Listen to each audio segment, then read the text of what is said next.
Nos vamos directo hasta el Centro de Justicia. A esta hora habla Luis Hermosilla, el abogado que fue reformalizado. Se le adicionaron nuevos delitos a los ya conocidos. Escuchemos qué es lo que dice al término de esta reformalización. Cautelares o algún tipo de tema de ese tipo. Entonces, me parece que esta es una audiencia casi de mero trámite. Yo sabía que se iba a producir hace tiempo. Como en todas las causas a las cuales yo estoy sometido, he colaborado con la Fiscalía, he entregado todos los antecedentes. Desde el día 1 abrí mis cuentas bancarias, todas mis cuentas bancarias, y presté declaración detallada hace tiempo ya sobre esta causa, que lo único que me sorprende es que el servicio llega en el último momento, ¿no? Esta querella se presentó al final, cuando ya se había cerrado la causa principal. Eso es extraño cuando han tenido todo el tiempo del mundo, desde el año 23, para hacer sus imputaciones, pero la verdad es que no... ¿Qué le produce extrañeza? ¿Cree que podrían haber motivaciones políticas detrás? No, yo creo que simplemente o no han tenido tiempo para trabajar correctamente, o es una manera de tratar de mantener la atención, en relación con mi persona. La verdad es que no lo sé, pero tuvieron el mismo tiempo que tuvieron para los otros 3 años para hacer las mismas afirmaciones simples que hicieron hoy día. ¿Usted sostiene que hay inconsistencia por parte del Servicio de Impuestos Internos para presentar esta querella? Sí, normalmente eso es así. En todas las causas por delito tributario de impuestos internos, lo que hace es simplemente se mete en una cuenta bancaria, ve todo lo que son ingresos y dice que todo eso es renta. Eso no es así. A cualquier persona, a ustedes o cualquier otra persona, le entran en sus cuentas bancarias no necesariamente platas que son sueldos o ingresos u honorarios. Entra también préstamos, entran platas de terceras personas. Uno recibió plata que era para la mamá, que está viejita, y se la entregó de otra manera, o un tema de algún cliente, o distintas cosas. Y en mi caso también fondos que correspondían a endeudamiento que yo tenía tanto en el mercado bancario como informal. Por lo tanto, ¿usted descarta que haya una declaración maliciosamente falsa como lo declaró el fiscal Sepúlveda ahora? Claro, el punto está en que uno no está, este no es el momento en que uno puede decir eso. Aquí lo único que uno puede decir es lo que ustedes escucharon, es si uno entiende el cargo, por la manera en que es el procedimiento penal chileno. En la formalización a uno le informan y uno tiene que contestar si entiende o no entiende. Obviamente yo entiendo, contesté que entiendo, pero el momento de mi defensa viene cuando venga el juicio oral y entreguemos los antecedentes que van a demostrar mi ninguna responsabilidad en esto. Quiero agregar un dato, ¿eh? Yo en 50 años de contribuyente, nunca he recibido una citación de impuestos internos. Nunca he recibido un cuestionamiento de impuestos internos. Y respecto de estos mismos años tributarios, impuestos internos, nunca me citó para pedir que yo rectificara o para hacer observaciones respecto de mis cuentas bancarias. ¿Y cuál sería la hipótesis de usted? ¿Por qué hace la observación ahora? Porque yo creo que en su momento la Fiscalía le pidió impuestos internos para fortalecer su causa, que introdujeran una querella de este tipo. O sea, hay un cierto modus operandi aquí que uno lo ve en muchas causas. Abogado, pero no tiene mayor importancia, todo eso es chimuchina judicial que se va a resolver en el juicio oral. Abogado sigue insistiendo que la Fiscalía está dilatando el proceso y que está, por así decirlo, esperando aún más tiempo para llegar a juicio, donde ustedes dicen que van a demostrar su inocencia. No, yo creo que en estos momentos se están haciendo diligencias que no se habían hecho y que habíamos solicitado. En la actualidad tenemos pendiente la declaración que hemos solicitado de doña Marta Herrera, que se derivó de la declaración de doña Lorena Parra, que en su momento la Fiscalía se había negado a hacerlo pese a que nosotros habíamos insistido en aquello. Al producirse la declaración de doña Lorena Parra, surge el nombre de doña Marta Herrera y en consecuencia nosotros no podíamos pedir con anterioridad esa declaración. Ahora la estamos pidiendo y esperamos que eso se lleve adelante porque es una demostración importante para nuestro caso, para nuestra teoría del caso, de que yo no era un funcionario público, tanto que destacadas y distinguidas miembros relevantes del Ministerio Público, en su oportunidad tuvieron conversaciones conmigo y me solicitaron determinadas circunstancias o apoyos que están descritos adentro de la carpeta en mis declaraciones. Luis, de acuerdo a lo de hoy, uno entiende su argumento de que hay dineros que pasan por las cuentas que no son necesariamente ingresos, pero lo que la Fiscalía sostiene como hipótesis es que por el monto es plausible creer que eran más bien renta y no otro tipo de movimiento atribuible a movimientos personales. ¿Sí? La Fiscalía puede sostener lo que quiera en este momento porque yo no me puedo defender. Cuando me defienda van a quedar claros y además este es el caso más simple porque este es un caso numérico. No, este no es un caso de interpretación, es un caso numérico y en consecuencia se resuelve con peritaje y con otro tipo de medios probatorios. Esto de todo lo que hemos discutido y conversado es lo más simple. Luis, ¿qué fue lo que se quiso explicar al final en cuanto a un posible incumplimiento de la medida cautelar? No, muy fácil. El día 10 de abril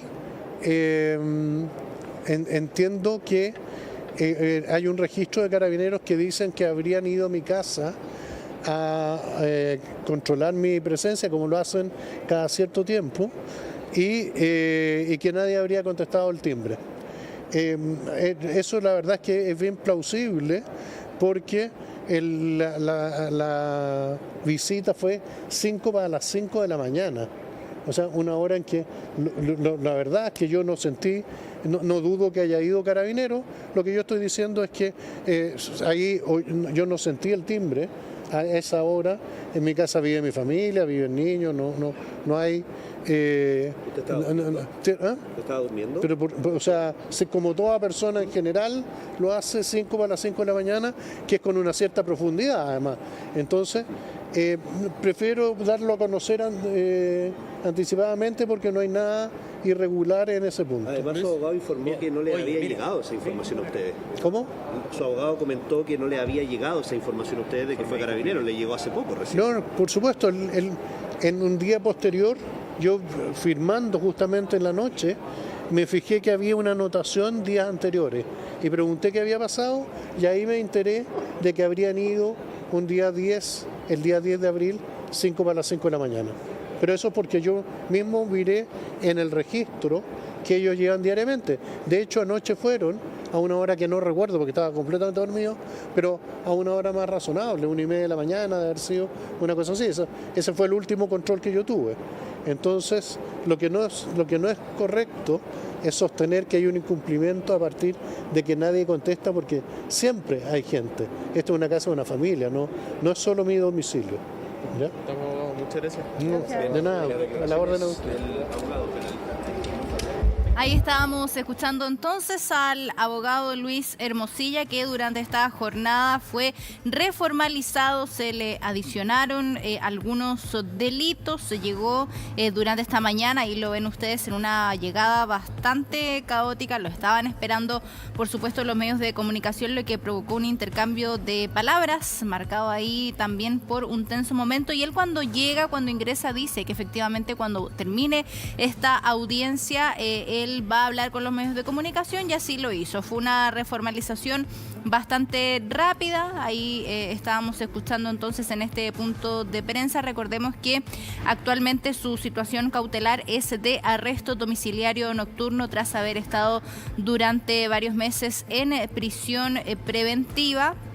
En un momento ahí también a la llegada tuvo un inconveniente entre el tumulto, lo que provocó que reaccionara de esta manera un poquito más tensa. Habla a esta hora un abogado, escuchemos qué es lo que dice. O sea, años tributarios 2018-2019. Dentro de eso mismo, abogado, ¿cuál han sido el desarrollo de las pericias que han tenido junto a la Fiscalía? Y también, ¿cuál es la posibilidad de ya comenzar un juicio oral contra el señor Hermosilla? Bueno, particularmente el día de hoy se amplió el plazo en 90 días. Este es un plazo que solamente se puede ampliar una vez porque es un plazo de reapertura de investigación. Hubo acuerdo con las defensas, incluso algunas defensas pidieron más plazo, pero la Fiscalía estima que esos 90 días es suficiente para que los 22 requerimientos de información que están pendientes tengan en su mayor parte respuesta.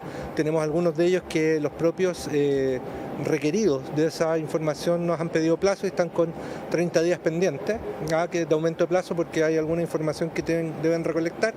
En cuanto a las declaraciones que motivaron la reapertura, estas se tomaron todas y solo quedaría pendiente esa información y el plazo que nosotros estimamos que es prudente y posteriormente se producirá el cierre. Muy probable que también se produzca la agrupación de esta nueva formalización para ser ventilada en un solo juicio oral. Fiscal, ¿por qué se consideró solamente el 2018 y 2019 y no los otros años que también contemplaba el informe del Servicio de Impuesto Interno? No es que no se hayan contemplado, lo que pasa es que esos otros periodos ya fueron un objeto de formalización. Esta es una ampliación en el fondo de la querella de impuesto interno original. Tiene una forma de nueva querella que nosotros por las fechas en que se presentó la separamos, dado obviamente las últimas interpretaciones que ha tenido la Corte Suprema respecto a la norma que habilita la reformalización, norma que obviamente no existía anteriormente porque si todos recuerdan se podía reformalizar pura y simplemente, pero esta interpretación nos obligó a tramitarla en un RUC separado. Fiscal Luis Hermosilla menciona que estos dineros en esta declaración de renta serían dineros propios, personales, de deuda, de créditos que él había solicitado y que no era una información maliciosamente falsa, como escuchamos ahí en la exposición de ustedes. ¿Cuáles son los antecedentes que ustedes tienen para acreditar que efectivamente la declaración de renta viene con errores o tiene esta información maliciosamente falsa? No es una declaración con errores, es maliciosamente falsa y así lo calificado el Servicio de Impuesto Interno, que es el organismo encargado de la recaudación tributaria de este país. Por lo tanto, los montos también, si usted los ve a la fecha que ocurrieron, son 500 millones de pesos. Entonces, no sé quién puede equivocarse en 500 millones de pesos en una declaración. Usted dice que es renta efectivamente. No, es dinero que no pagaron los impuestos a la renta, que en este caso es el global complementario, porque una persona que está sujeta a ese impuesto. Fiscal, ¿por qué se establece este elemento doloso en la declaración de la renta? Bueno, precisamente porque es maliciosamente falsa. Estos son impuestos de declaración y pago. Los impuestos de declaración son aquellos en que los contribuyentes deben hacer una declaración y esa declaración debe ajustarse a lo que realmente ocurrió en cuanto a la percepción de rentas en un periodo tributario determinado. Fiscal, para terminar, después de estos 90 días ya se podría dar paso al juicio oral, de cómo está. O sea, después de los 90 días se cierra la investigación y posteriormente ya procedemos a la presentación de la nueva acusación, que en resumen es más o menos la misma que ya se presentó y que probablemente van a tener agregados estos hechos, y después se fijará la audiencia de preparación del juicio oral, que esperamos que todo esto se realice dentro de este año. Fiscal, ¿cuántos son los montos? Si es que nos podría repetir solamente los años tributarios 2018 y 2019 que se imputan. Los montos que se imputaron fueron 500 millones de pesos originalmente, y actualizados son sobre 800 millones de pesos. Que él no habría declarado correctamente. Claro, en esos dos periodos. Un monto total. ¿Qué implica esto? Es decir, para los fines, por ejemplo, de las penas, por ejemplo. La verdad es que como ya hay una formalización por delito tributario reiterado, esto más que nada aumenta la extensión del mal causado al fisco con el no pago de impuestos, y la pena probablemente aumenta, pero ya está considerado, si hacemos un cálculo, varios periodos. Por lo tanto, ahí se aplican las normas de reiteración y de agravamiento de pena que ya estaban consideradas. Gracias.